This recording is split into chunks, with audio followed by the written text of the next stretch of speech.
وہ ایک فقیر اثر گزرے ہیں، وہ فرمایا کرتے تھے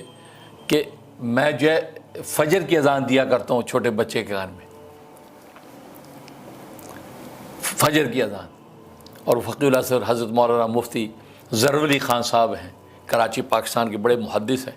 ان کا یہ گویا کہ ان کا تفرد ہے، لیکن مجھے بہت پسند ہے کہ فجر ہی کی اذان جو ہے بچے کے کان میں، سیدھے کان میں دینی چاہیے، اور میں دیتا ہوں، میں فجر ہی کی اذان جو ہے بچے کے کان میں دیتا ہوں۔ اور وہ فرمایا کرتے تھے چونکہ فجر کی اذان کان میں نہیں دیتے نا بچوں کے آج کل ہم، تبھی آج فجر کی نماز میں بچے ڈنڈی مارتے ہیں۔ مسلمان فجر کی اذان میں ڈنڈی مارتے ہیں، وہاں کو آنے کو تیار نہیں ہوتا، لیکن باقی نمازوں میں آ جاتے ہیں، لہٰذا فجر کی اذان دینی چاہیے۔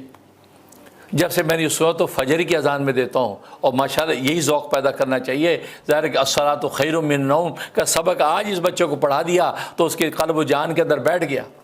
اور وہ آپ اس بچے کا شعور ہمارے شعور سے زیادہ قوی ہوتا ہے، وہ لیتا ہے، بھلے بول نہیں سکتا لیکن اس کے سمجھنے کا اور لینے کا شعور ہم سے زیادہ ہوتا ہے،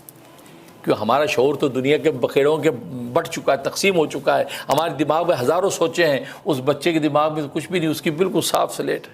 اس کا شعور ہمارے شعور سے زیادہ قوی ہے۔ اور ابھی آپ جانتے ہیں کہ ماشاءاللہ یہ پچھلے دنوں ہی اتوار کے دن میرے ہاں بھی دوسرے پوتے کی پیدائش ہوئی ہے، جس کا نام میں نے صحاب احمد اخون رکھا ہے، صحاب احمد۔ اور صحاب جو ہے سرکار دو عالم صلی اللہ علیہ وسلم کے امامہ شریف کا نام تھا،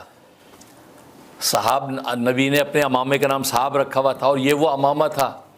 تو غدیر خم کے موقع پر حضرت علی مرتضیٰ باب علم والقضاء کرم اللہ وجہ رضی اللہ تعالیٰ عنہ کے سر مبارک پہ آپ نے اپنا وہی امامہ پہنایا تھا، اس کو صحاب۔ تو اس نیک فالی کے لیے صحاب کا معنی ہوتا بادل ابر رحمت، تو یہ بچہ بھی نہ صرف اپنے خاندان کے لیے بلکہ پوری امت مسلمہ کے لیے ابر رحمت بن کے آئے،